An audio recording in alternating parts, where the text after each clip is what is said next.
Bab 406. Tiga orang di ruangan itu tercengang setelah David selesai berbicara. Bahkan Clinton tidak menyangka David akan mengatakan itu. Jelas bahwa David bermaksud menyinggung Silva dengan melakukan ini. Silva menatap David dengan mata seperti ular. Siapapun yang mengenalnya dapat mengatakan bahwa dia adalah marah. Zimmerman, bukan karena saya tidak menghormati Anda, tetapi Anda sendiri mendengar betapa tidak pedulinya dia dan bagaimana dia tidak menghormati saya. Apa kau tidak ingin meminta maaf padaku? Tanya David, pura-pura tidak tahu. Meminta maaf padamu, apakah Anda pikir Anda memenuhi syarat untuk itu? David, jangan berpikir kalau kamu bisa melakukan apapun yang kamu mau hanya karena keluarga Quinn tidak bisa melakukan apapun padamu setelah kamu membunuh Zachary. Biarkan saya memberitahu Anda, keluarga Quinn masih bermil-mil jauhnya dari lingkaran elit di Summerland, kata Silva dengan jijik. Apakah kamu mengatakan keluargamu sangat kuat? Kamu akan segera tahu apakah kami kuat. Zimmerman, saya harus pergi sekarang karena saya masih memiliki sesuatu yang harus saya urus. Jangan khawatir, saya akan melakukan apa yang saya janjikan, tetapi setelah janji, saya harap Anda tidak ikut campur lagi, kata Silva sebelum berdiri dan pergi. Silva pasti tidak bisa berbuat apa-apa untuk David dengan Clinton sekitar hari ini. Jika tidak, dia tidak keberatan mengajari David pelajaran.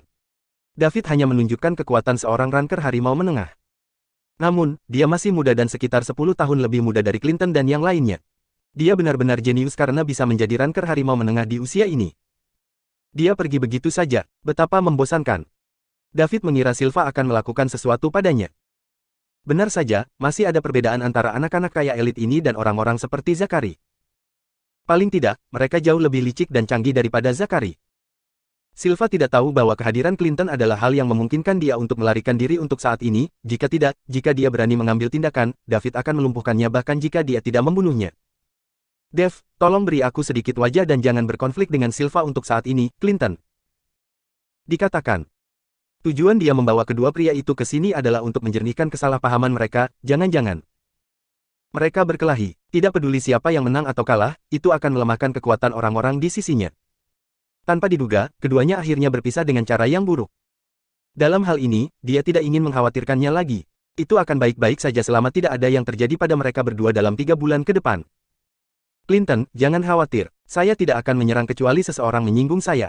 Selama mereka tidak memprovokasi saya terlebih dahulu, saya tidak akan mengambil inisiatif untuk mengambil tindakan, kata David penuh arti. Itu hebat, jika Anda membutuhkan bantuan saya di Springfield, katakan saja. Saya masih cukup dihormati di Springfield. Setelah ini, David dan Clinton berbicara tentang beberapa topik yang tidak relevan. Sementara itu, Goldie menunjukkan minat yang besar pada David.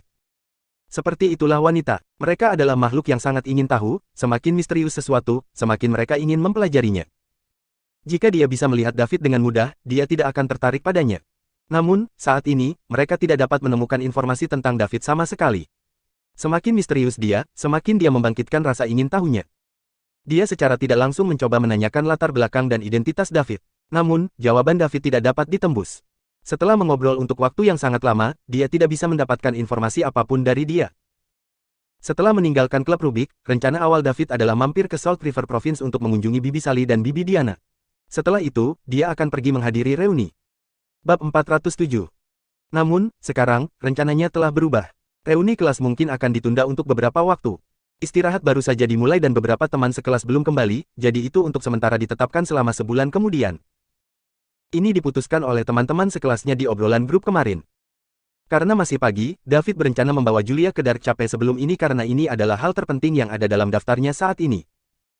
Akan baik-baik saja jika dia tidak bisa datang ke reuni ketika saatnya tiba. Dia akan mendapatkan lebih banyak kesempatan untuk bertemu mereka di masa depan. Keamanan Dark Chapel adalah hal terpenting untuk saat ini. Dia hanya akan santai mengungkapkan identitasnya dan diserang oleh Falconia hanya ketika Dark Chapel mulai menggunakan medan magnet dan benar-benar aman. Setelah membuat rencananya, David terbang kembali ke ibu kota pada hari yang sama. Kali ini, dia tidak memberitahu Celia. Sebagai gantinya, dia langsung saja Julia ke Dark Chapel keesokan harinya. Pemberhentian pertama mereka adalah Low City, kota provinsi terdekat dengan Dark Chapel. David dan Julia terbang langsung dari Capital City ke Low City di mana mereka beristirahat selama sehari. Kemudian, mereka mengambil helikopter dari pangkalan militer setempat ke Dark Chapel keesokan harinya. Beberapa jam kemudian, mereka tiba di wilayah udara Dark Chapel sebelum mendarat. Meskipun ini adalah pesawat militer, itu tampak seperti pesawat sipil karena sengaja disamarkan. Jika tidak, itu akan ditemukan oleh mata-mata Falconia dan akan ada masalah yang tidak perlu. Sebagai pusat transportasi kedua kerajaan, ada banyak pebisnis yang melewati Dark Chapel setiap hari. Itu juga sebuah kota kecil tapi makmur, dan banyak helikopter melakukan perjalanan bola-balik di sekitarnya. Oleh karena itu, David dan Julia tidak mencolok. Ketika tentara bayaran yang haus darah memegang kendali, pajak yang dikenakan pada orang-orang di sini sangat tinggi sehingga sebagian besar uang yang mereka hasilkan pergi ke tentara bayaran yang haus darah. Namun, mereka tidak punya pilihan selain membayar karena kedua kerajaan tidak memiliki yurisdiksi atas tempat ini. Mercenari yang haus darah membuat aturan di sini dan kapten mereka adalah seorang maniak. Mereka akan sering menangkap orang-orang yang melawan. Setelah mereka ditangkap, mereka tidak akan pernah kembali. Alter Red Flame Mercenaries menyingkirkan mercenari yang haus darah, mereka menghapus pajak dan biaya, yang menyenangkan orang-orang yang berbisnis di sini karena mereka sebelumnya harus membayar banyak uang setiap tahun. Sebagian besar orang yang melakukan bisnis di Dark Cape adalah warga dari dua kerajaan, dan ada sangat sedikit masyarakat adat di Dark Cape. Setelah David dan Julia turun dari helikopter, helikopter pun lepas landas. Pilotnya berasal dari Departemen Militer Kota Lou. Dia telah menerima perintah dari atasannya untuk mengirim 2 orang ke Dark Cape. Meskipun dia sedikit penasaran dengan identitas keduanya, sebagai seorang prajurit, dia tidak akan dengan bebas membuka mulutnya dan tidak akan bertanya tentang hal-hal yang bukan urusannya. Dia tidak mengatakan sepatah kata pun kepada David dan Julia selama beberapa jam dia mengemudikan helikopter. Ini adalah kesadaran yang dia miliki sebagai seorang prajurit. Setelah mereka turun dari helikopter, David membawa Julia ke kastil di pusat Dark Cape. Mereka telah mengganti pakaian mereka dan tidak ada yang tahu seperti apa penampilan mereka. Ketika mereka tiba di pintu masuk kastil, David memanggil killer untuk datang menjemput mereka. Setelah mereka masuk ke kastil, David kembali seperti biasanya. Orang-orang yang ditempatkan di kastil semuanya adalah anggota Red Flame Mercenaries yang lebih dapat diandalkan. Oleh karena itu, David tidak khawatir bahwa dia akan diekspos. Selain itu, begitu Julia berhasil, itu akan baik-baik saja bahkan jika identitasnya terungkap. Tanpa ancaman senjata mematikan skala besar dari Falconia, David tak kenal takut. Selain itu, dia memiliki suatu tempat yang mendukungnya. Selanjutnya, Julia mulai membenamkan dirinya ke dalam pekerjaannya dan mengumpulkan semua jenis peralatan. Ini semua dikirim ke sini melalui berbagai saluran sebelum dia dan David tiba. Sementara itu, David meminta killer untuk memanggil tim inti Red Flame untuk rapat. Bab 408. Di dalam pusat kastil di Dark Cape, David meminta killer untuk memanggil petinggi Red Flames Mercenaries untuk rapat. Segera, mereka tiba satu demi satu. Wakil Kapten pertama, Killer. Wakil Kapten kedua, Paul. Wakil Kapten ketiga, Tulip. Ada juga seorang pemuda kurus dan tampak lemah. David ingat bahwa dia seharusnya seseorang dari tentara bayaran yang haus darah. Kenapa dia ada di sini? David melontarkan pandangan bertanya pada Killer. Ketika Killer melihatnya, dia berdiri dan berkata, "Kapten, dia adalah mantan penasihat tentara bayaran yang haus darah. Namanya Rory Hudson dan dia adalah penduduk asli Dark Cape. Saya telah melihat ke masa lalunya dan dia tidak membunuh siapapun saat dia berada di tentara bayaran yang haus darah. Pada dasarnya, dia hanya akan membantu mercenari yang haus darah dengan urusan internal. Banyak idenya bermanfaat untuk perkembangan kita, dan dia memiliki reputasi yang baik di Dark Cape, jadi saya memutuskan untuk mempertahankannya." Rory Hudson menyapa Anda, Kapten. Pria kurus itu melangkah maju dan membungkuk kepada David. David menatap pria itu dengan seksama. Dia tampaknya tidak terlalu tua dan tampak seperti berusia 27 atau 28 tahun. Dia sedikit kurus dan dia tidak memiliki banyak kekuatan. Dia seharusnya berada di kelas kedua atau ketiga, yang sedikit lebih kuat dari orang biasa. "Apakah kamu penduduk asli Dark Cape?" tanya David. "Ya, Kapten," jawab Rory. "Karena kamu dulu adalah penasihat tentara bayaran yang haus darah, kamu seharusnya mempelajari Dark Cape dengan cermat sebelum ini. Katakan padaku, bagaimana situasi saat ini di Dark Cape?" "Kapten, saya percaya bahwa meskipun situasi Dark Cape saat ini tampaknya baik, itu masih didasarkan pada keseimbangan antara dua kerajaan.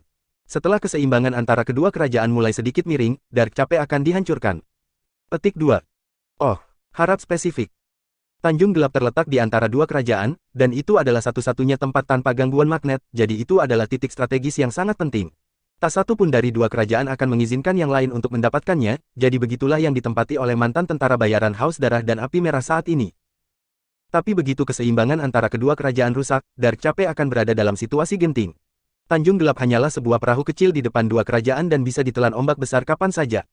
Tidak peduli ke sisi mana Dark Cape condong, itu hanya akan berakhir dihancurkan. Petik 2. Jadi, bagaimana ini harus diselesaikan? David bertanya lagi. Jika kamu ingin menyelesaikan masalah, pertama, tidak peduli kekuatan mana yang menempati Dark Cape, harus ada kekuatan tempur kelas atas untuk menghalangi semua pihak. Kekuatan Tyrant sebagai Dragon Ranker puncak tidak cukup, dan mereka setidaknya harus memiliki kekuatan yang setara dengan milikmu, Kapten. Kedua, Dark Cape harus menemukan cara untuk menarik medan magnet di sekitarnya sehingga kedua kekaisaran tidak dapat menggunakan senjata mematikan skala besar di Dark Cape. Kedua kondisi ini sangat diperlukan. Sisanya adalah untuk memperkuat Red Flame dan mempersenjatai Dark Cape. Setelah Rory berbicara sebentar, dia berhenti berbicara. Dia mempercayai David untuk memahami apa yang dia katakan. Dari penghapusan pajak David di Dark Cape hingga belanja senjata canggih, David jelas merupakan orang yang akan mencapai hal-hal hebat. Dia ingin menyampaikan pendapat ini kepada Tyrion sebelumnya, tetapi Tyrion tidak cukup kuat untuk menghalangi semua pihak, jadi dia melepaskan pemikiran itu.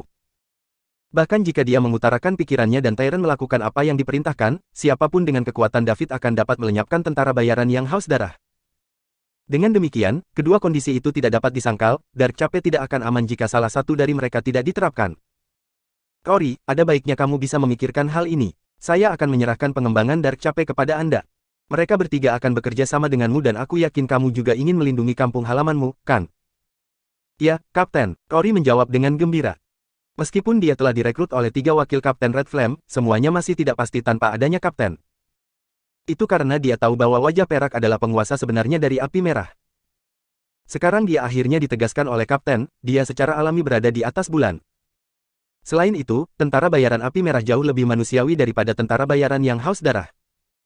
Mereka hanya membunuh orang yang pantas untuk dibunuh, tidak seperti tentara bayaran yang haus darah yang beroperasi dengan keyakinan, jalanku atau jalan raya.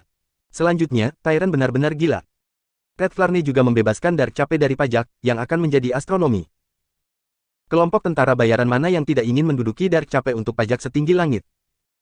Dia sedikit bingung tentang niat sebenarnya dari Red Flame menduduki Dark Cape. Kali ini saya di sini untuk memberitahu Anda bahwa Dark Cape akan menjadi basis masa depan api merah. Kita harus membuat tempat ini menjadi sebuah entitas yang tidak takut dengan kekuatan apapun, termasuk 2 kerajaan. Jadi Killer, kamu harus cepat membeli berbagai senjata dan perlengkapan yang aku minta. Baik, Kapten, jawab Killer dengan rasa hormat. Peralatan sandal di sini 2 hari lalu dapat menarik medan magnet untuk menyembunyikan Tanjung Gelap setelah dirakit, saya juga menyewa teknisi untuk datang. 2 tidak akan lama sebelum Dark Cape bisa menghentikan serangan rudal besar. Ditambah dengan kekuatan yang saya hadapi, kami telah memenuhi 2 kondisi yang disebutkan Rory. Setelah ini, saya akan meninggalkan sisa perkembangan untuk Anda semua. Petik 2. Betulkah? 3 wakil kapten bertanya pada saat yang sama. Tentu saja, aku tidak akan bercanda tentang ini. Itu hebat. Kor yang hadir sangat bersemangat. Dark Cape akan menjadi tempat yang tidak takut pada kekuatan apapun, dan mereka akan jauh lebih nyaman tinggal di sini. Bagi siapa saja yang memiliki kerabat dan teman, Anda dapat meminta mereka untuk pindah ke Dark Cape. Tempat ini sangat besar dan masih banyak tempat yang belum dikembangkan. Saya ingin mengubahnya menjadi negara yang merdeka. Ya, Kapten. Untuk periode berikutnya, David mengawasi Julia di Dark Cape. Tarikan medan magnet tidak sesederhana yang dilakukan David. Itu bukan kesepakatan yang dilakukan bahkan setelah perangkat dirakit, karena mereka akan menjual kebutuhan untuk menjalankan banyak eksperimen. Dengan demikian, kemajuannya sangat lambat. Bulan hala berlalu dengan cepat. However, Julia masih belum selesai. Secara luas, dia akan bekerja lebih dari 10 jam sehari. David akan membiarkannya istirahat bila perlu, 11 tahun, jadi tidak ada alasan untuk khawatir. Di masa lalu, Dark Cape telah membeli banyak senjata. Mereka bahkan membeli 8 kapal selam dan 1 kapal induk dari pasar gelap Chaos Land. Selain itu, Pearl secara bertahap mulai berjalan rencananya di luar negeri sementara ibu kota Liga Timur di negara itu berkembang dengan mantap. Poin mewah David mengalami peningkatan yang pesat. Itu telah meningkat dari 1.200 poin setengah bulan lalu menjadi lebih dari 3.600 poin sekarang. Itu semakin dekat dan mendekati 10.000 sekarang. Bab 409. Waktu berlalu hari demi hari. Poin mewah David pada dasarnya meningkat lebih dari 100 poin setiap hari rata-rata. Pada tingkat ini, tidak akan lama bagi David untuk meningkatkan fisiknya dan mencapai ranah berikutnya. Ketika itu terjadi, dia akan benar-benar tidak takut. 10 hari atau lebih berlalu dan poin mewah David telah mencapai 5.000 poin. Pada hari ini, semua orang di Dark Cape tiba-tiba tidak dapat melakukan panggilan dengan ponsel mereka. Semua komunikasi nirkabel terputus. Hanya telepon rumah yang bisa digunakan. Namun, hanya butuh beberapa menit sebelum pulih. Semua orang tidak terlalu terganggu. Sementara itu, di kastil pusat Dark Cape, beberapa anggota inti Red Flame Mercenaries bersorak gembira. Eksperimen menarik medan magnet akhirnya berhasil. Di masa depan, Dark Cape tidak perlu lagi takut dengan serangan rudal yang dikendalikan dari jarak jauh. Begitu terdeteksi oleh radar, tarikan medan magnet akan segera diaktifkan dan rudal akan kehilangan arah atau bahkan macet. Ini adalah berita bagus untuk Dark Cape. Hanya David, yang didukung oleh seluruh negeri Summerland, yang dapat mencapai tujuan ini dengan begitu cepat. Kalau tidak, itu hanya mungkin setelah mereka menunggu teknologi ini menjadi populer. Saat ini, hanya ada beberapa negara besar di dunia yang dapat memanipulasi medan magnet ke tingkat ini. Julia bekerja lebih dari 10 jam sehari selama lebih dari 20 hari dan dia telah kehilangan banyak berat badan. Tanjung Gelap. Di dalam lab Central Castle. Beberapa anggota inti Red Flames Mercenaries telah meninggalkan lab dan mereka memanggil anggota tingkat menengah Red Flame untuk memberitahu mereka berita tersebut. Nona Stephanie, terima kasih, David mengucapkan terima kasih dengan tulus. Mulai sekarang, dia tidak perlu dengan sengaja menyembunyikan identitasnya. Bahkan jika itu diekspos, itu tidak masalah. Falconia memiliki kekuatan yang mirip dengan Summerland. Tanpa ancaman rudal jarak jauh, dia tidak akan takut selama mereka tidak mengirim penjaga. Jika Falconia mengirim para penjaga, Summerland tentu saja tidak akan tinggal diam. Kekuatan tempur tingkat atas dari kedua belah pihak berada di bawah pengawasan pihak lain, dan begitu seseorang bergerak, mereka akan segera ditemukan oleh pihak lain. Dengan demikian, kedua kerajaan tidak akan bertindak gegabah. Ini terutama benar dalam situasi saat ini di mana semuanya tidak diketahui. Saat medan magnet terus berkembang, Wali akan menjadi kekuatan mutlak untuk mengendalikan dunia. Tidak ada kerajaan yang mampu untuk kalah. David, kamu tidak harus begitu sopan padaku.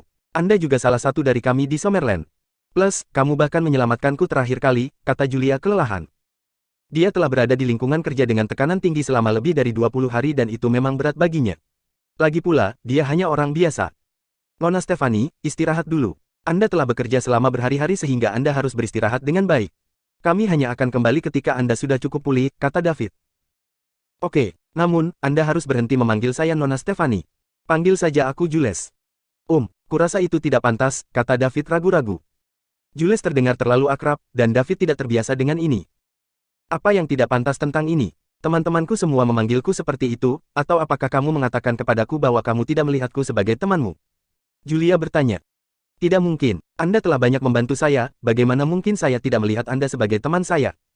Datang saja padaku jika kamu butuh sesuatu di masa depan. Selama itu dalam kekuatanku, aku tidak akan mengatakan tidak. Kamu sendiri yang mengatakan ini. Aku akan kembali untuk beristirahat sekarang. Benar, karena kita berteman, kamu harus memanggilku apa? Julia bertanya dengan nakal. Nona Jules. Julia memandang David dan mengeluarkan suara bertanya. Jules, kembalilah istirahat sekarang. Itu lebih seperti itu. Setelah Julia mengatakan itu, dia pergi sambil tersenyum. Bab 410. David tinggal di lab sendirian. Dia melihat perangkat di depannya. Pada saat ini, indeks keamanan Dark Cape telah meningkat secara eksponensial. David melirik panel sistem. Poin mewahnya telah mencapai 5.200 poin. Jika dia memperoleh 4.800 poin lagi, dia bisa terus meningkatkan fisiknya. Setelah fisiknya membaik, dia juga akan memasuki alam berikutnya, yang merupakan alam penjaga legendaris. Pada saat itu, dia seharusnya tidak begitu tidak berdaya sehingga dia tidak bisa melawan Mason, kan? David berbalik dan meninggalkan lab sebelum memasuki aula. 3 wakil kapten, Rory, dan lebih dari selusin anggota kelas menengah Red Flame berpesta di aula. Mereka meminum sampahnya untuk merayakannya. David pergi ke kursi utama dan duduk. Orang-orang di bawahnya semua berhenti sekaligus. Pembunuh, panggil David. Ya, Kapten. Kita harus memperkuat pertahanan lab. Kirim orang kami yang paling dapat diandalkan untuk menjaganya. Mulai hari ini dan seterusnya, Dark Cape akan bebas dari batasan kedua kerajaan. Ya, Kapten, jawab Killer keras. Pada saat ini, dia juga sangat bersemangat. Dia membuat banyak teman selama waktunya di Tanah Kekacauan, yang melebihi 10 tahun. Pada saat yang sama, dia juga menyaksikan kematian mereka secara langsung. Keinginan terbesarnya dalam hidup ini adalah untuk membalas dendam orang tuanya dan kemudian menemukan tempat untuk menetap dengan saudara-saudaranya dalam kematian yang telah mengikutinya selama ini. Kedua keinginan itu sekarang telah terpenuhi. Dark Cape tidak lagi takut dengan ancaman Falconia. Plus, anak buahnya juga bisa menikah dan punya anak di sini sambil menjalani kehidupan yang baik. Semua orang yang hadir adalah elit Red Flame. Di masa depan, api merah akan tumbuh selangkah demi selangkah dan Anda juga akan menjadi inti dari api merah. Meskipun Anda tidak perlu keluar untuk tampil.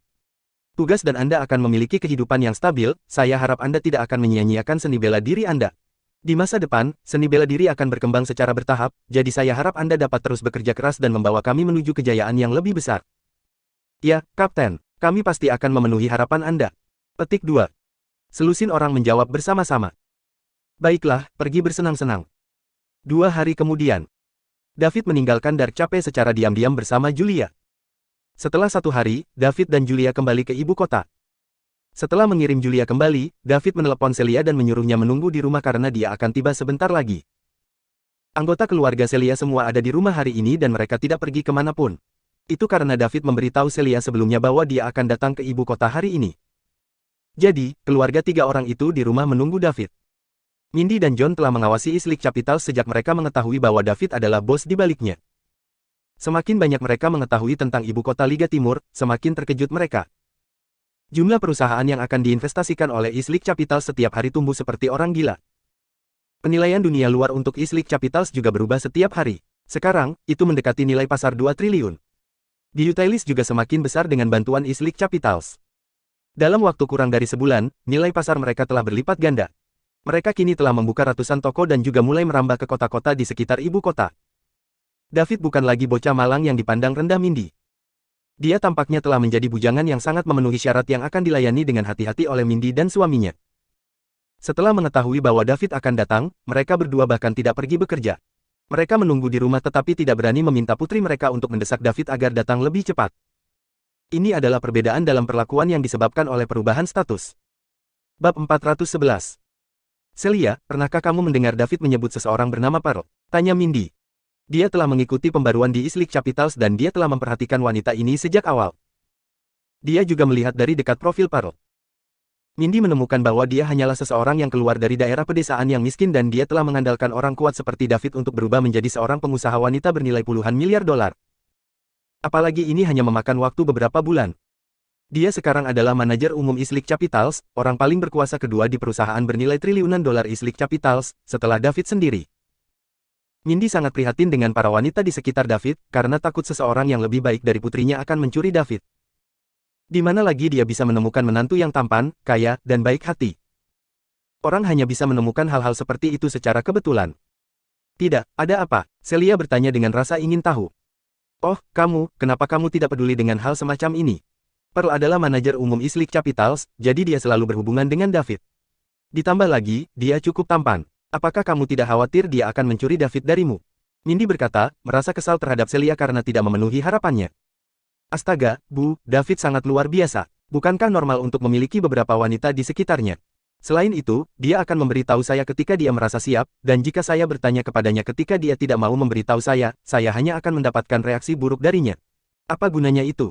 Lagi pula, aku percaya padanya, kata Celia. Kamu bodoh, kenapa kamu begitu? Mindy diinterupsi oleh John sebelum dia selesai berbicara. Cukup, kamu sudah sangat dewasa namun visimu masih belum seluas putri kami. Apakah menurut Anda David adalah tipe pria yang bisa Anda dapatkan hanya karena Anda menginginkannya? Semakin erat Anda memegangnya, semakin Anda akan mendorongnya ke wanita lain. Saya akan memberitahu Anda secara bertanggung jawab, sebagai seorang pria, temperamen Celia jelas merupakan keuntungan besar. Petik 2. Aku hanya mengkhawatirkannya, oke. David pergi selama sebulan penuh. Siapa yang tahu apa yang dia lakukan? Kekhawatiranmu berlebihan. Jangan ikut campur urusan anak, kalau tidak akan kontraproduktif. Biarkan saja mereka menanganinya sendiri. John, kamu sendiri yang mengatakannya. Jika putrimu. Mindy sedang berbicara ketika pintu didorong terbuka. Begitu David memasuki pintu, dia melihat 3 pasang mata menatapnya. Apa yang sedang terjadi? David sedikit bingung. Dia merasa seolah-olah dia telah tertangkap basah. Dia telah ke rumah Celia berkali-kali sebelumnya. Karena itu, dia hanya akan mendorong pintu untuk langsung masuk ke dalam. Jika pintu bisa dibuka, dia akan memanggil Celia dan memintanya untuk membukakan pintu. Tan, dan Nyonya Yang, Anda juga di sini, kata David setelah dia sadar kembali. Oh, kita tidak ada acara hari ini, jadi kita semua beristirahat di rumah. David, berhenti berdiri, masuk dan duduk, kata Mindy sopan. David berjalan ke ruang tamu dan duduk di sebelah Celia. Celia tersenyum pada David. Permintaannya sederhana, selama dia bisa melihat David, dia bahagia. Meskipun David pergi selama hampir sebulan, mereka berbicara setiap hari. Hanya saja dia tidak melihat David selama hampir sebulan, jadi dia sangat ingin bertemu dengannya. David, apakah kamu sudah makan siang? Tanya Mindy. Di masa lalu, Mindy tidak akan peduli apakah David sudah makan atau belum. Nyonya, muda, aku sudah makan, jawab David. Dia sedikit tidak nyaman dengan antusiasme Mindy. Meskipun dia tahu bahwa ini disebabkan oleh perubahan identitasnya sendiri, perubahan Mindy terlalu drastis dan itu membuatnya sedikit tidak nyaman. Dia lebih menyukai sikap John terhadapnya. Sebelum mengetahui identitas David, John tidak sengaja meremehkan David, dan setelah mengetahui identitasnya, John juga tidak sengaja menyanjungnya. Semua orang bergaul seperti biasa, dan ini baik-baik saja. David, kamu belum datang selama hampir sebulan. Apakah kamu sibuk baru-baru ini? Mindy tidak bisa tidak bertanya. Nyonya, muda, saya sudah lama keluar negeri, jawab David. Pergi ke Dark Cape memang pergi ke luar negeri, jadi David tidak berbohong. Luar negeri. Mindy terkejut. Itu karena dia telah mengamati pergerakan ibu kota Liga Timur dan dia juga memperhatikan Pearl. Karena itu, dia tahu bahwa lebih dari 20 hari yang lalu, Pearl, manajer umum Islik Capitals, memimpin tim untuk pergi ke luar negeri untuk pengembangan. David juga meninggalkan ibu kota saat itu. Jadi, apakah mereka bepergian ke luar negeri bersama?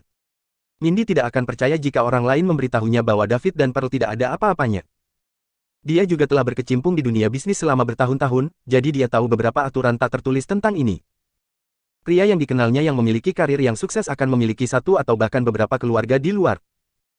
Jika mereka tidak memiliki hubungan satu sama lain, mengapa Pearl ditunjuk langsung oleh David sebagai manajer umum Islik Capitals ketika dia baru saja lulus?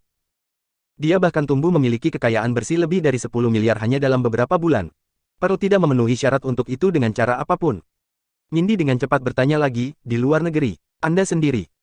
David tidak tahan dengan karakter Mindy yang menggali segala sesuatu, tetapi dia masih menjawab, saya pergi ke luar negeri untuk menangani beberapa hal dengan seorang teman. David pasti tidak ingin ada hubungannya dengan Mindy jika Celia tidak menyenangkan. Celia adalah gadis terbaik dan paling disukai yang pernah dilihat David, dan dia sangat bertolak belakang dengan ibunya, Mindy. Tidak peduli apa topiknya, jika David memberitahunya, dia akan mendengarkan, dan jika David tidak memberitahunya, dia tidak akan bertanya. Selain itu, dia tidak pernah picik. Setelah bertahun-tahun, David tidak pernah melihat Celia marah. Seorang wanita dengan tipe kepribadian seperti ini pasti seseorang yang diinginkan setiap pria. Celia tidak hanya baik dalam karakter, tetapi dia juga murni dan cantik dalam penampilan. Bisakah seorang wanita biasa membuat putra kedua keluarga Chases jatuh cinta padanya? Mindy ingin terus mengajukan pertanyaan kepadanya, tetapi John selangkah lebih maju darinya. David, kamu harus tinggal untuk makan malam nanti. Buyang dan aku akan pergi membeli makanan, kamu dan Celia bisa mengobrol satu sama lain sementara itu. Petik 2. Setelah John selesai berbicara, dia menyeret Mindy pergi. Membeli makanan. Bukankah kita sudah? Ikut saja denganku, berhenti bicara, kata John. Jika dia tidak menghentikan Mindy, dia tidak tahu masalah seperti apa yang akan muncul. Status David berbeda sekarang. Lagi pula, Celia dan David belum menikah. Mindy belum menjadi ibu mertuanya, jadi akan lebih baik untuk tidak menakutinya. Setelah itu, mereka berdua meninggalkan villa dengan malu-malu. Bab 412. Setelah Mindy dan John pergi, Celia meminta maaf, David, jangan pedulikan mereka. Ibuku memang seperti itu, dia hanya sangat penasaran. Gadis bodoh, untuk apa marah? Nyonya yang hanya mengkhawatirkan saya, kata David sambil tersenyum. Dia masih tidak tahu apa yang ada di pikiran Mindy. Dia pikir itu karena dia sudah lama tidak datang ke sini dan Mindy berpikir bahwa ada konflik antara dirinya dan Celia, dan itulah mengapa dia mengajukan begitu banyak pertanyaan. Terus terang, tidak ada yang bisa marah dengan wanita seperti Celia. David, berapa lama kamu akan tinggal di ibu kota kali ini? Tanya Celia. 1 atau 2 hari. Sangat pendek, tanya Celia, merasa sedikit kesepian. Dia berpikir bahwa David bisa menghabiskan lebih banyak waktu di sini dan menemaninya berkeliling. Dia tidak menyangka David akan pergi secepat ini. Saya tidak punya pilihan, reuni kelas akan segera datang, dan saya harus kembali lebih awal karena saya berjanji untuk pergi. Ditambah lagi, aku harus kembali menemui Bibi Sally dan Bibi Diana juga. Tapi aku akan berbicara dengan orang tuamu nanti untuk melihat apakah mereka bisa mengizinkanmu ikut denganku. Betulkah? Celia bertanya dengan heran. Tentu saja, saya tidak berpikir mereka akan menolak. Selama kamu yang bertanya, mereka pasti tidak akan menolak, kata Celia bersemangat. Dia sangat mengenal ibunya. Saat ini, Mindy ingin segera menikahkannya dengan David. Tentu saja, dia tidak akan menolak permintaan David. Bagus, ketika kita kembali, aku akan memperkenalkanmu pada bibiku dan seluruh keluarga. Oke, jawab Celia dengan wajah memerah. David mengatakan bahwa dia tumbuh bersama Bibi Sally dan Bibi Diana, kan? Apakah dia akan membawaku menemui para tetua? Aku sangat bahagia. Tapi aku sangat gugup. Celia berpikir saat jantungnya berpacu. Di luar villa. John, untuk apa kau menarikku keluar? Aku belum selesai bertanya tentang dia, kata Mindy, mengibaskan tangan John. Sayang, tolong, berhenti menanyainya. Celia dan David belum menikah. Anda mungkin menakuti David jika terus melakukan ini, kata John. Bagaimana aku membuatnya takut? Bahkan jika mereka belum menikah, dia masih pacar Celia, kan? Apa yang salah dengan saya mengajukan pertanyaan kepadanya? Mindy bertanya tidak setuju. Informasi apa yang bisa kamu dapatkan dari itu? Anda tidak bisa mendapatkan apa-apa. Kenapa tidak? Tahukah Anda Pearl, manajer umum Islik Capitals, pergi ke luar negeri lebih dari 20 hari yang lalu. David juga pergi ke luar negeri pada waktu itu, jadi mereka pasti pergi bersama. Dia bilang itu untuk menangani beberapa hal. Saya pikir mereka pergi ke luar negeri untuk bepergian bersama. Apa kamu yakin? John bertanya. Tentu saja, Anda tidak memperhatikan tetapi saya terus mengawasi pergerakan ibu kota Liga Timur setiap hari. Lebih dari 20 hari yang lalu, East League Capitals mengumumkan bahwa manajer umum mereka Pearl Warner telah membawa tim untuk berkembang di luar negeri. Jika itu masalahnya, mereka mungkin pergi bersama. John memikirkannya dan menjawab. Apa maksudmu? Mungkin. Mereka pasti pergi bersama, kata Mindy marah. Jadi bagaimana jika kamu bertanya? Mereka ada di sana untuk bekerja. Apakah kamu ingin Celia putus dengan David karena hal kecil seperti itu? Mindy tidak tahu harus berkata apa kepada John saat itu. Kamu harus menutup satu mata jika kamu tidak memiliki bukti jika kamu membuat hal-hal canggung untuk semua orang, desak John. Bab 413. Tapi kita tidak bisa membiarkan dia terus bertingkah seperti ini, kan? Semakin Anda memanjakan pria, semakin keluar dari barisan mereka. Petik 2. Berhentilah mengungkit ini. Kami tidak punya bukti, jadi apakah kami harus melarang mereka berinteraksi meskipun itu untuk pekerjaan? David adalah bos East League Capitals dan dia membawa manajer umum dan karyawan untuk berkembang di luar negeri.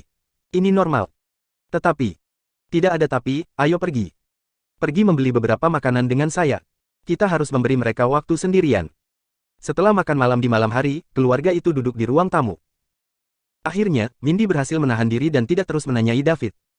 Nyonya, Tuan Muda, saya akan kembali ke Provinsi Sungai Selatan besok. Saya memiliki reuni sekolah menengah dalam beberapa hari dan saya ingin Celia menemani saya di sana. Kami sedang istirahat sekarang dan tidak ada banyak hal yang terjadi. Ditambah lagi, dia juga teman SMA kita, kata David kepada Mindy dan John. Oke, kamu bisa mengajak Celia keluar untuk bersantai. Kami tidak merasa nyaman jika dia pergi sendiri tetapi kami akan merasa lebih lega jika dia bersamamu. Karena kamu pergi ke sana dan ini waktu istirahat, kalian berdua bisa melakukannya. Beberapa bepergian juga, kata Mindy. Dia sangat ingin Celia tinggal bersama David setiap hari, dan tentu saja, dia tidak akan menolak permintaan David. Terima kasih, Bu, kata Celia senang. Aku tahu kamu ingin pergi dengan David. Ketika seorang gadis sudah cukup umur, bagaimanapun juga dia harus dinikahkan, keluh Mindy. Bu, apa yang kamu bicarakan? Ucap Celia dengan wajah memerah. Apa, aku sedang membicarakanmu dan David, tentu saja. Mindy kemudian berkata kepada David, kamu dan Celia akan segera memulai tahun keempatmu di universitas. Saya pikir kalian berdua harus menikah setelah kalian berdua lulus dari universitas. Ketika Anda memiliki keluarga yang stabil, pria itu kemudian bisa keluar dan memulai karir. Tentu saja, meskipun Anda tidak perlu lagi memaksakan diri, setelah menikah, seorang pria akan menjadi lebih dewasa dan stabil. Ini juga akan sangat bermanfaat bagi pengembangan karir Anda di masa depan. Bu, kita masih muda, mengapa Anda berbicara tentang pernikahan lagi? Mindy melirik Celia, tetapi dia mengabaikannya dan terus menatap David. Dia berpikir dalam hati, gadis bodoh, aku membantumu. Dengan temperamen Anda akan membiarkan David membuat semua keputusan dan tidak akan keberatan. Jika saya tidak melakukan sesuatu, saya bahkan tidak tahu. Apa yang akan terjadi pada kalian berdua? Ini kalau Anda berakhir dengan tangan kosong. Petik 2. David tidak menyangka Mindy tiba-tiba menanyakan pertanyaan seperti itu. Dia sama sekali tidak melakukan hal-hal sesuai dengan jalannya peristiwa yang benar dan dia akan berbicara apapun yang ada di pikirannya. Namun, David masih menjawab, Mrs. Muda, kita semua masih muda dan kita masih setahun lagi dari kelulusan. Jika Celia tidak keberatan saat itu, aku akan setuju untuk menikahinya. David pasti tidak akan mengecewakan Celia. Setelah dia menyelamatkannya saat itu, dia terus mengorbankan dirinya untuknya dan bahkan menunggunya selama bertahun-tahun. Namun, David sedikit bermasalah dengan Pearl. Dia bisa merasakan perasaan Pearl terhadapnya, tapi apa yang bisa dia lakukan sekarang setelah dia memiliki Celia? Pada saat ini, David berharap dia lahir di zaman kuno. Bukannya dia ingin menikahi banyak istri, tetapi dia tidak ingin mengecewakan Celia dan Pearl. Saat itu, dia telah berinvestasi begitu banyak pada Sarah, dan sekarang, kedua wanita ini melakukan hal yang sama untuknya. Mendesah. Tidak baik bagi seorang pria untuk menjadi terlalu baik. Setidaknya, inilah yang dirasakan David. Baiklah, sudah diselesaikan kalau begitu. Anda akan menikah setelah lulus. Bagus untuk memulai sebuah keluarga lebih awal, kata Mindy gembira. Jika David bisa mengatakan itu berarti dia sangat menyukai Celia. Adapun Pearl, dia akan mundur jika David dan Celia menikah. Bab 414. Keesokan paginya, David dan Celia terbang langsung ke River City di South River Province. Setelah turun dari pesawat, David membawa Celia kembali ke South River International Residence. Meskipun dia sudah lama tidak kembali, pembantu rumah tangga akan datang untuk membersihkan setiap minggu, jadi rumahnya masih sangat bersih.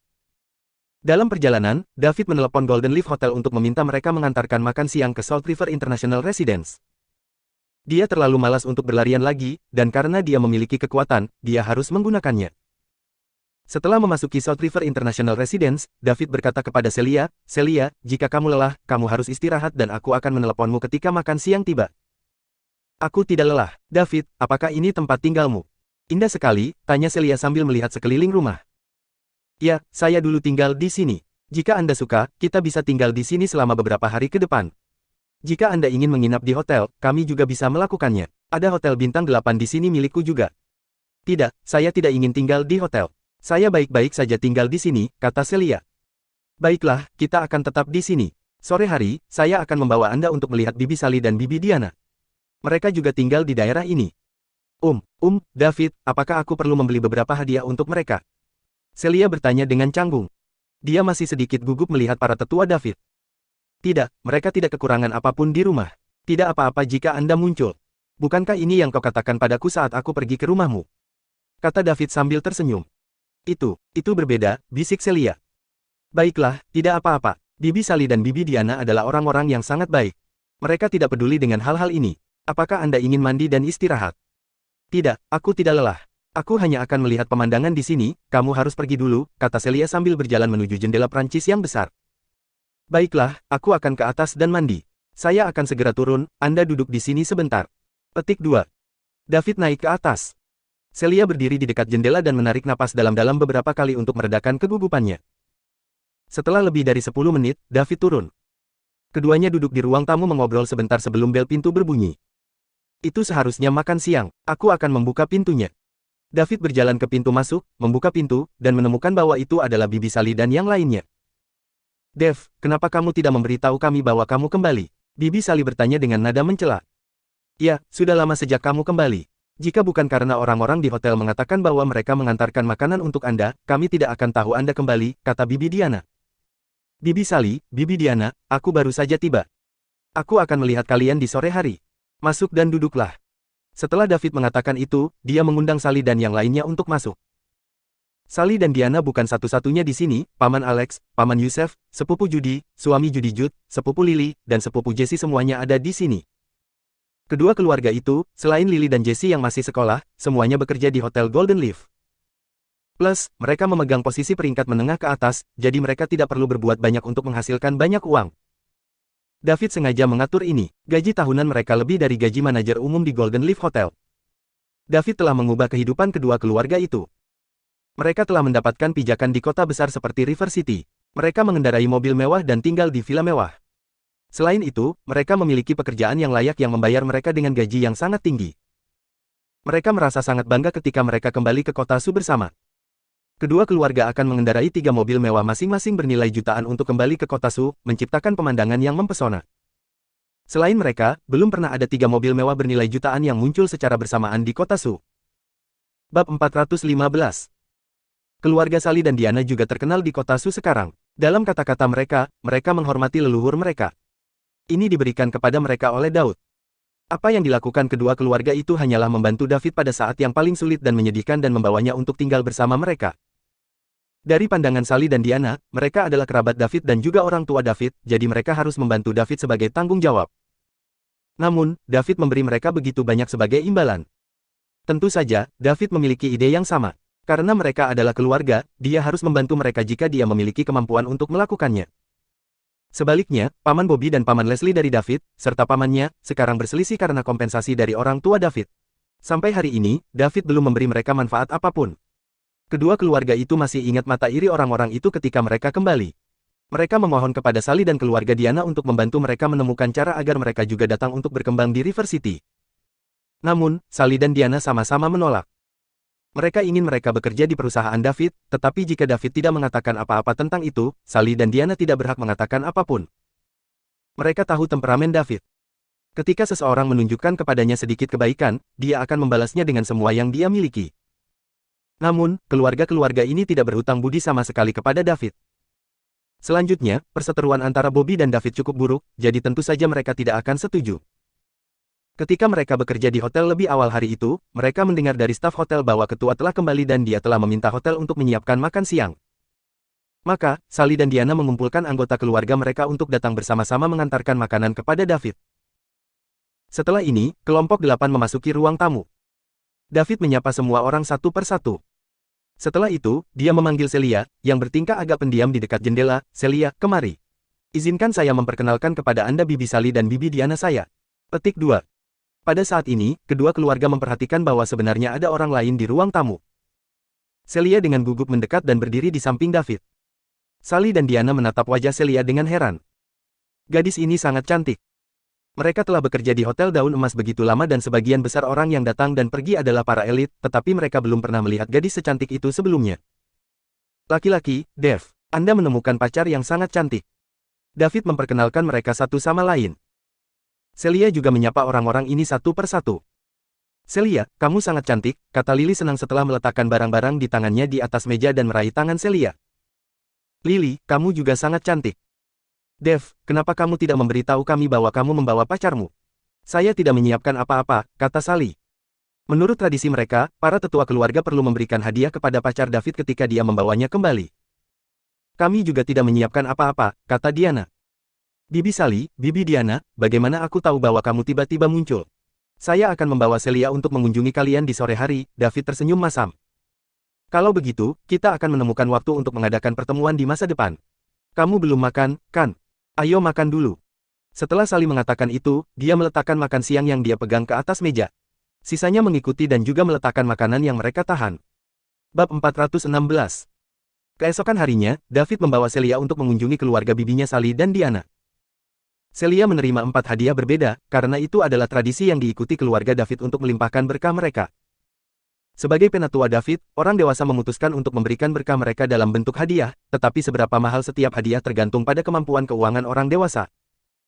Celia sangat gembira, bukan karena berapa banyak hadiah yang dia terima karena dia tidak terlalu peduli tentang itu, tetapi karena dia telah diterima oleh para tetua David. Ini adalah hal terpenting baginya. David punya rencana untuk membawa Celia kembali ke kota Su. Reuni sekolah menengah mereka akan diadakan dalam 3 hari, dan dia berpikir untuk mengambil kesempatan itu untuk mengunjungi sekolah yang pernah mereka hadiri. Pada saat yang sama, mereka juga dapat mengambil kesempatan untuk berjalan-jalan di sekitar kota Su karena mereka memiliki banyak kenangan tentang tempat itu. Ketika Sally dan Diana mengetahui bahwa David akan pergi ke kota Su, mereka juga mengemasi barang-barang mereka untuk kembali bersamanya. Meskipun tinggal secara permanen di kota sungai sekarang, kota Su masih merupakan kampung halaman mereka di mana keluarga dan teman-teman mereka berada. Mereka telah membuat kebiasaan untuk mengunjungi kota Su setiap bulan. Kelompok 10 dengan demikian meninggalkan kota sungai ke kota Su dengan 4 mobil mewah. David mengendarai Benz G-Class yang bernilai sekitar 3 juta, bukan Bugatti Veyron yang bernilai 80 juta dolar. Pertama, Bugatti akan menarik terlalu banyak perhatian. Kedua, kota Su adalah daerah kecil, dan jalannya tidak diaspal untuk sasis rendah Bugatti. Ketika mereka tiba di kota Su, Sally dan Diana mengundang David ke rumah mereka, tetapi pria itu akhirnya memutuskan untuk membawa Celia ke hotel terbaik di kota Su. Orang-orang cenderung lebih berhati-hati ketika mereka tinggal sebagai tamu di rumah orang lain. David baik-baik saja tinggal bersama bibinya karena dia telah tinggal di sana selama bertahun-tahun sebelumnya, tetapi dia tidak ingin Celia merasa tidak nyaman. Setelah beristirahat semalaman, David dan Celia pergi ke SMA Kota Su tempat mereka belajar bersama setelah sarapan. Jarak yang dekat membuat mereka tidak perlu mengemudi, karena mereka cukup berjalan kaki. Ini karena betapa kecilnya Kota Su. Ketika pasangan itu berjalan di jalan, mereka menarik perhatian orang yang lewat di jalan. Kota Su adalah kota kecil, dan orang-orang di sana jarang melihat pasangan sehalus dan semenarik David dan Celia. Keduanya mengobrol dan tertawa saat mereka berjalan, tetapi ketika mereka tiba di persimpangan jalan, Celia tiba-tiba berhenti berjalan dan menatap kosong ke depan. Ada apa, Celia? David berbalik dan bertanya, setelah menyadari bahwa Celia tidak terus berjalan bersamanya. David, apakah kamu ingat tempat ini? Tanya Celia, suaranya kental dengan emosi. David melihat ke persimpangan jalan yang sudah dikenalnya dan mengingat kembali hari itu beberapa tahun yang lalu. Disinilah dia menyelamatkan hidup Celia bertahun-tahun yang lalu, tempat di mana jalan dan takdir mereka pertama kali bertemu. Tentu saja, bagaimana saya bisa melupakan tempat ini? Saya menyelamatkan seorang malaikat dengan sayap patah di sini bertahun-tahun yang lalu. Saya pikir dia akan pergi dan kembali ke tempat asalnya setelah sayapnya pulih, tetapi saya tidak pernah berpikir bahwa dia akan berdiri di sana menunggu saya sebagai gantinya. Petik 2. Aku tidak ingin menjadi malaikat, David. Yang aku inginkan hanyalah tinggal di sisimu selamanya. Saya tidak berharap untuk menjadi satu-satunya dan hanya untuk sisa hidup Anda.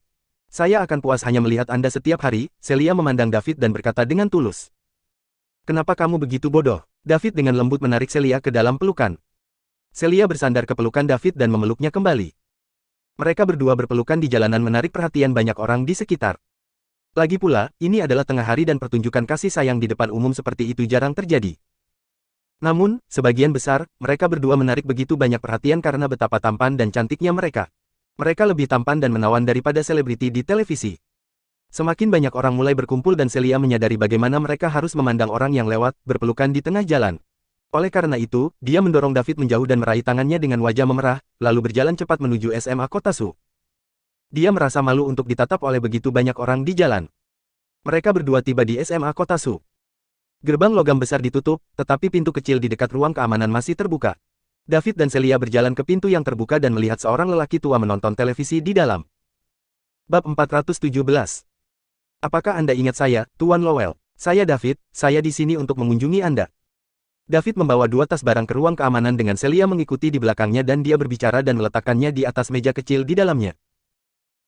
Lowell memperhatikan David dengan baik. Pemuda itu tampak familiar. Setelah beberapa pemikiran, dia akhirnya ingat siapa pemuda itu.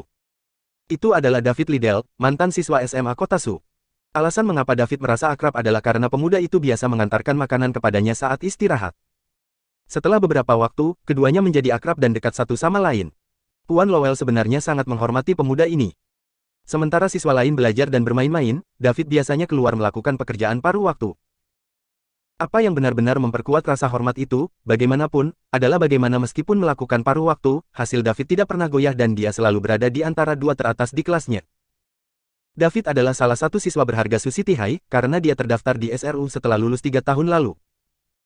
Sayangnya, seorang mahasiswi yang mendapat nilai lebih tinggi berhasil mendaftar di Greenwood University tahun itu.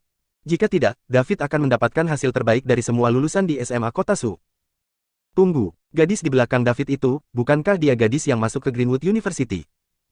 Gambar Celia masih ditempel di kolom kemuliaan SMA Kota Su. Bagaimanapun, dia telah mendapat nilai tertinggi di antara siswa lain selama tahun di Provinsi South River. SMA Kota Su telah merayakannya selama berhari-hari karena ini. Itu adalah hal terbaik yang terjadi di SMA Kota Su sejak didirikan.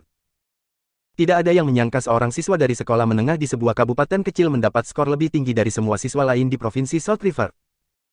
David, butuh waktu lama bagimu untuk datang dan mengunjungiku. Dan di sini saya pikir Anda sudah sukses dan melupakan semua tentang saya, Lowell menggoda dengan antusias saat dia mematikan rokok di mulutnya dan berdiri. Aku tidak akan pernah. Saya di sini sekarang, bukan. Di sini, rokok dan alkohol ini untuk Anda. Terima kasih telah mengawasiku selama bertahun-tahun. Kamu tidak perlu memberiku apa-apa, nak. Bawa mereka kembali. Anda bisa memberi saya hadiah setelah Anda lulus dan menghasilkan banyak uang, oke? Saya berjanji akan menerima hadiah itu dulu, tetapi tidak sekarang. Tidak ketika saya tahu betapa sulitnya bagi Anda, kata Lowell agak marah. Dia sangat menyadari situasi keuangan David, melihat bagaimana dia terus melakukan masa lalu selama tahun terakhir sekolah menengahnya ketika dia seharusnya menjejalkan studinya sebagai gantinya. Sepertinya David juga bekerja paruh waktu saat belajar di universitas. Sementara rokok dan alkohol jauh dari mahal, mereka pasti akan menghabiskan 1 atau 2 hari upah paruh waktu. Bukannya saya datang untuk menemui Anda setiap hari, Tuan Lowell. Terima saja hadiahnya. Saya sudah membelinya, akan sia-sia untuk tidak menerimanya. Petik 2. Tuan Lowell memikirkannya dan menjawab, baiklah, kalau begitu, saya akan menerimanya kali ini, tetapi jangan berani memberi saya apapun ketika Anda berkunjung lain kali, oke? Petik 2. Tuan Lowell akhirnya memutuskan untuk menerima hadiah itu. Dia telah melihat potensi dalam diri David bertahun-tahun yang lalu dan mereka berdua agak dekat. Tidak menerimanya akan meremehkan perasaan tulus David. Apakah ada orang di kelas, Tuan Lowell? Jika saya ingat dengan benar, seharusnya ada kelas tambahan untuk senior dan mahasiswa selama liburan, kan? Tanya David. Ada, sophomores memiliki kelas tambahan sekarang untuk mempersiapkan mereka untuk tahun senior mereka, jawab Lowell. Bisakah kita masuk dan melihat-lihat? Sudah lama sejak kita kembali ke SMA Kota Su, aku sangat merindukan tempat itu. Tentu, asal jangan terlalu ribut dan jangan ganggu siswa di kelas. Terima kasih, Tuan Lowell. Kami akan masuk, kalau begitu. David meraih tangan Celia untuk masuk ke dalam. Tunggu, apakah Anda Celia muda? Orang yang mencetak skor tertinggi 3 tahun lalu. Tuan Lowell tiba-tiba bertanya. Dia adalah, Tuan Lowell, Celia juga pacarku sekarang. Kata David sambil tersenyum. Halo, Tuan Lowell, saya Celia, sapa Celia dengan malu-malu. Kerja bagus, nak, haha. Pergilah kalian berdua, kalau begitu. Terima kasih, Tuan Lowell. Setelah ini, David berjalan ke kampus bersama Celia. Bab 418. Pak Lowell bangkit dan berjalan ke meja untuk mengambil hadiah David hanya setelah David dan Celia memasuki kampus. Tuan Lowell melihat sekilas isinya dan terkejut. Dia dengan cepat membuka kedua tas dan terpana dengan apa yang dilihatnya. Satu tas berisi 10 rokok berkualitas tinggi. Itu adalah merek rokok mewah, dan Mer. Lowell belum pernah mencoba rokok yang begitu mahal sebelumnya. Satu batang rokok merek ini berharga beberapa ribu dolar, yang berarti 10 batang rokok itu berharga total beberapa puluh ribu dolar. Tas lainnya memiliki sekotak brandy bermerek yang mahal. Satu botol minuman keras ini berharga lebih dari 10 ribu dolar, jadi sekotak 6 berarti beberapa lusin ribu lagi. Dua tas dari David bisa berjumlah setidaknya 100 ribu. Mar. Lowell menatap mereka dengan bingung. Butuh waktu lama sebelum Mar. Lowell bisa keluar dari keterkejutannya. Hanya beberapa tahun sejak terakhir kali mereka bertemu dan David sudah cukup sukses untuk memberi seseorang sesuatu yang begitu mahal. Ditambah dengan fakta bahwa David berhasil menemukan pacar seperti Celia, Mar. Lowell hanya bisa membayangkan betapa suksesnya anak itu. Dia selalu tahu bahwa David akan mencapai ketinggian yang luar biasa suatu hari nanti, tetapi dia tidak pernah berharap David melakukannya dalam waktu sesingkat itu. Bocah itu bahkan belum lulus dari universitas, jadi Pak Lowell penasaran bagaimana David bisa menjadi begitu sukses dengan begitu cepat. Tetap saja, Tuan Lowell menekan rasa penasarannya dan dengan hati-hati menyimpan hadiah itu di rak. Lagi pula, harganya beberapa lusin ribu. Pada saat yang sama, David dan Celia berjalan berdampingan melalui lapangan olahraga. Keduanya berkelap-kelip di bawah sinar matahari. Tuan Lowell telah banyak membantu David selama sekolah menengah. Untuk menghemat waktu, David biasanya hanya mengantarkan makanan lewat pintu masuk keamanan dan menyuruh siswa mengambil makanan mereka dari ruang keamanan. Jadi, Tuan Lowell harus membantunya mengkonfirmasi identitas setiap siswa sebelum membiarkan mereka mengambil pesanan pengiriman mereka. Tuan Lowell tidak pernah membuat kesalahan dalam kasus ini dan David selalu berterima kasih atas bantuan orang tua itu. Karena itu, selain menghadiri reuni, David juga datang ke kota Su untuk berterima kasih kepada Tuan Lowell. David telah memberi pria itu rokok dan brandy terbaik yang bisa dibeli di kota Su. Bahkan, dia telah membuka dan menuangkan semua cairan dari brandy dan memasukkan uang tunai senilai 2 juta dolar ke dalam botol. David memutuskan untuk tidak menaruh kartu bank jika Tuan Lowell merasa tidak nyaman mengambil uang di dalamnya dari bank. Sayangnya, kotak itu hanya memiliki ruang untuk uang tunai 2 juta dolar, jadi David tidak bisa memberi lebih bahkan ketika dia mengisi kotak itu dengannya. Dengan kata lain, Mer. Lowell tidak memegang sekotak brandy melainkan sebuah kotak dengan uang tunai 2 juta dolar di dalamnya. 2 juta dolar lebih dari cukup untuk memungkinkan keluarga Tuan Lowell hidup nyaman di daerah kecil yang miskin seperti kota Su. David bahkan meninggalkan nomor teleponnya agar Mer. Lowell bisa meneleponnya kapanpun diperlukan. Beginilah cara David membalas kebaikan orang lain, sederhana namun kasar. David secara pribadi percaya bahwa karena dia baik-baik saja, orang-orang yang baik kepadanya juga harus berbuat baik. Namun, David membuat catatan mental untuk mengingatkan Tuan Lowell ketika dia pergi untuk tidak menjual brandy jika dia terlalu enggan untuk meminumnya. Bukan karena pembeli akan salah mengira botol-botol itu sebagai brandy asli, tetapi karena berbahaya untuk mengungkapkan bahwa ia memiliki begitu banyak uang sekaligus. Hanya karena mengambil keuntungan dari orang lain tidak berarti seseorang tidak boleh waspada terhadap potensi bahaya. Berjalan di bawah sinar matahari yang hangat, David dan Celia melakukan perjalanan menyusuri jalan kenangan saat mereka berjalan-jalan di lapangan olahraga. Sekolah mungkin sedang libur, tetapi masih ada lebih dari 10 kelas yang mengadakan sesi pelajaran tambahan. Jadi, begitu kelas berakhir, keheningan kampus sebelumnya hilang. David dan Celia baru saja mulai berjalan melewati kampus belum lama ini ketika bel tanda berakhirnya kelas berbunyi. Hanya ada 10 menit waktu istirahat di antara kelas-kelas, sangat sedikit atau tidak ada yang datang ke lapangan olahraga. Begitu guru pergi, murid-murid tas les tambahan mengerang kesal. Tidak ada yang suka setengah liburan mereka diambil oleh kelas tambahan, tetapi tidak ada yang bisa mereka lakukan untuk itu. Sebagai SMA terbaik Kota Su, SMA Kota Su memiliki tradisi memberikan kelas tambahan selama liburan musim panas. Ketika di Roma, lakukan seperti yang dilakukan orang Romawi. Semua siswa yang terdaftar di SMA Kota Su tidak punya pilihan selain mengikuti tradisi ini. Seorang siswa laki-laki melihat keluar jendela dan kebetulan melihat David dan Celia berjalan-jalan di lapangan olahraga. Dia berseru, "Astaga, siapa mereka berdua di lapangan? Saya belum pernah melihat mereka sebelumnya. Gadis itu terlihat sangat cantik. Di mana? Di mana? Biar ku lihat." Sekelompok anak laki-laki bergegas ke jendela dan melihat ke lapangan ketika mereka mendengar ada seorang gadis cantik. Astaga, dia sangat cantik. Snow tidak cocok dengannya, meskipun dia gadis tercantik di sekolah. Sejak kapan kita punya teman sekolah yang cantik? Yuk, kita lihat lebih dekat di lapangan. Siapa tahu, mungkin kita akan bertemu dengannya. Kamu berharap, tidak bisakah kamu mengatakan bahwa mereka sedang berkencan? Lihatlah dirimu di cermin lalu lihat pria di sana. Seolah-olah Anda bisa bersaing dengan itu. Petik 2. Ada apa dengan penampilanku? Anda terlihat lebih buruk daripada saya, oke. Tuhan tahu bagaimana ibumu melahirkan kurcaci sepertimu. Katakan itu lagi, aku berani. Saya akan mengatakannya lagi dan lagi jika perlu. Kamu terlihat seperti kurcaci. Aku akan membunuhmu. Melihat bagaimana mereka berdua akan bertarung, orang-orang di sekitar mereka dengan cepat menarik mereka. Terpisah. Tidak ada yang senang karena harus datang untuk kelas tambahan selama liburan, dan siswa sering kali terlibat konflik karena hal-hal kecil karena suasana hati mereka yang sudah suram. Tak lama kemudian, bel sekolah berbunyi dan suasana kampus kembali hening. David dan Celia masih berjalan di sekitar lapangan olahraga. David, ayo kita kunjungi mes. Hans nanti, kata Celia. Tentu, aku juga sedang memikirkannya, jawab David. Bu Hans adalah guru wali kelas mereka selama tahun senior, dan dia sangat baik kepada mereka karena David dan Celia selalu menjadi dua pencetak gol terbanyak tahun mereka. Tapi para guru seharusnya ada di kelas sekarang, jadi mari kita cari mereka setelah kelas selesai. Oke. Keduanya berbicara tentang pengalaman sekolah menengah mereka saat mereka berjalan. Waktu berlalu dan segera, itu adalah waktu makan siang. Bel tanda berakhirnya pelajaran kembali berbunyi.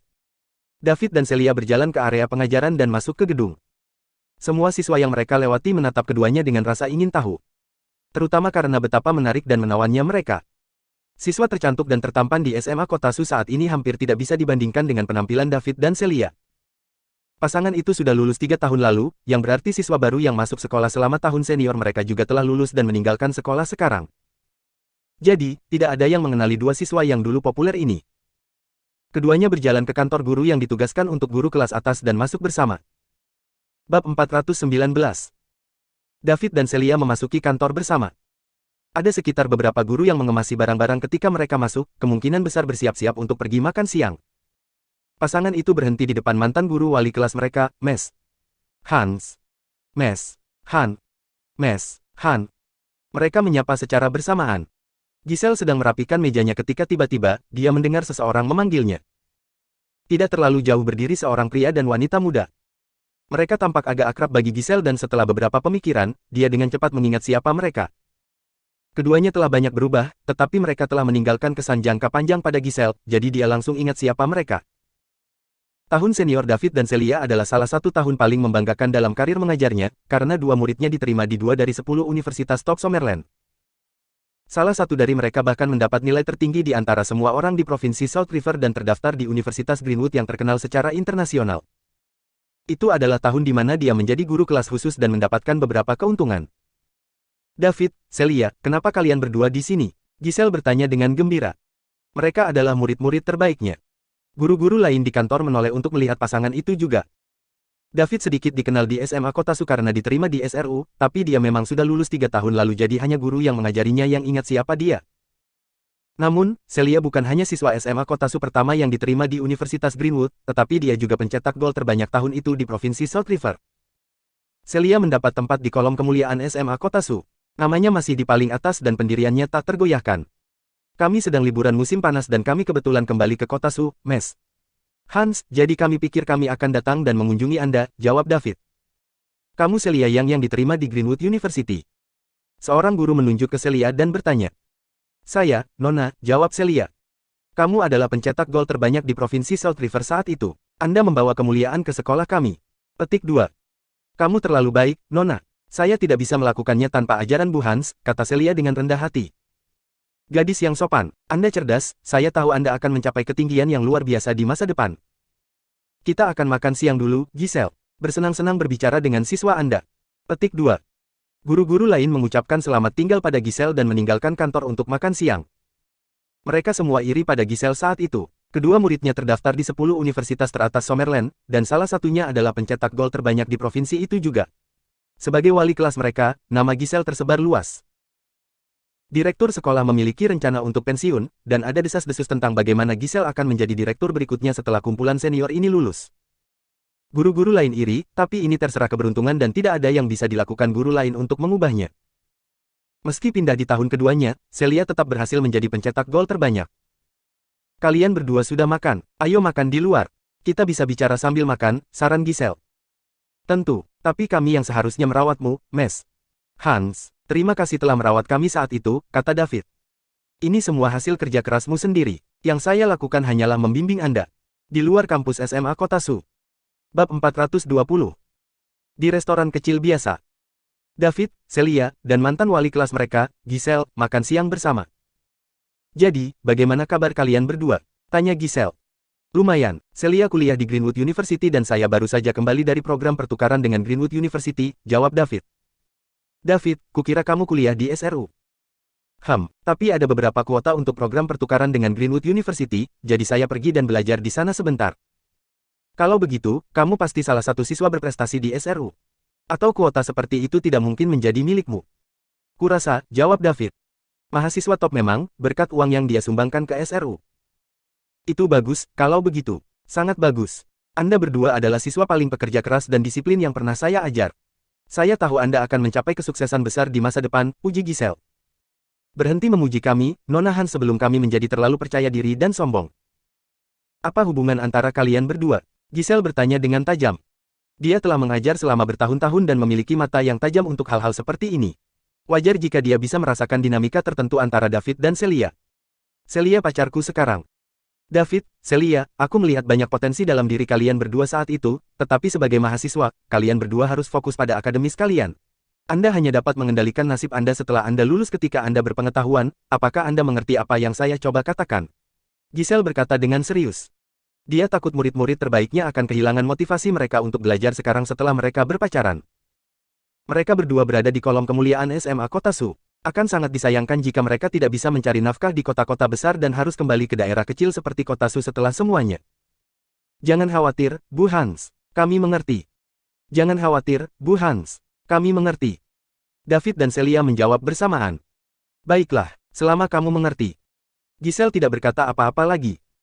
Ia mempercayai keduanya untuk bisa memperhatikan studi mereka sambil menjaga hubungan mereka. Mereka bertiga kembali ke sekolah setelah makan siang. Kepala sekolah kebetulan ada di kampus hari ini, jadi ketika dia mendengar bahwa pencetak gol terbanyak provinsi dan sekolah datang berkunjung, dia juga pergi ke kantor guru tahun senior. Giselle sedang mengobrol dengan pasangan muda itu ketika kepala sekolah tiba-tiba masuk. Dia dengan cepat berdiri untuk menyambutnya, Tuan Johnston, mengapa kamu di sini? Duduk, Bu Hans. Saya di sini hanya untuk berjalan-jalan. Saya mendengar bahwa pencetak gol terbanyak kami telah kembali. Mer Johnston berkata sambil tersenyum. Halo, Tuan Johnston. Halo, Tuan Johnston. David dan Celia berdiri untuk menyambut. Duduklah kalian berdua. Kamu pasti Celia, kan? Seperti yang diharapkan dari pencetak gol terbanyak provinsi. Sebagai kepala sekolah SMA Kota Su, saya benar-benar berhutang terima kasih kepada Anda. Anda telah berkontribusi besar pada sejarah sekolah kami. Sayang sekali kamu tidak kembali ke kampus setelah ujian masuk perguruan tinggi. Johnston meratap. Saya sangat menyesal tentang itu, Tuan Johnston. Hanya saja orang tua saya tinggal di ibu kota, jadi saya tidak pernah punya kesempatan untuk kembali, jawab Celia meminta maaf. Tidak apa-apa. Kamu memilih untuk terus belajar bersama kami bahkan setelah ayahmu dipindahkan dari kota Su. Atas nama semua guru kami, saya berterima kasih atas kepercayaan Anda pada SMA Kota Su. Terima kasih kepada Anda, SMA Kota Su akan selalu memiliki pencetak gol terbanyak provinsi sebagai siswa kami, Johnston berterima kasih dengan tulus. Dia tahu tentang identitas Celia. Benar-benar mengejutkan bahwa dia terus belajar di SMA Kota Su setelah ayahnya dipindahkan kembali ke ibu kota, dan dengan demikian memungkinkan SMA Kota Su memiliki pencetak gol terbanyak provinsi sebagai siswa. Ini meningkatkan popularitas SMA Kota Su di dalam provinsi. Tidak hanya sekolah menjadi terkenal karena ini, tetapi mereka juga menerima sumber pengajaran yang lebih disukai sebagai hasilnya. Anda terlalu baik, Tuan Johnston. Celia merasa malu dengan kata-kata Mer Johnston dan melirik David di sampingnya. Dia tidak tinggal karena keyakinannya pada SMA Kota Su, dia memilih untuk tetap tinggal karena hal itu berarti dia bisa melihat David setiap hari.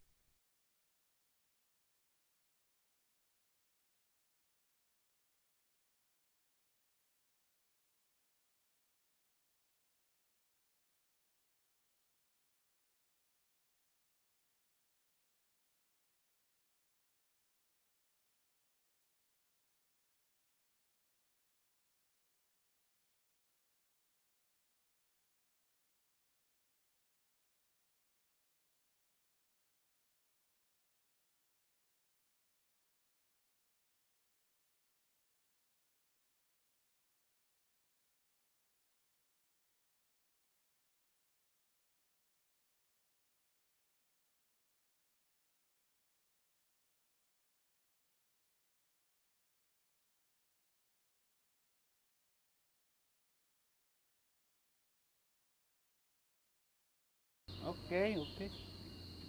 Bisa nge-WA kan?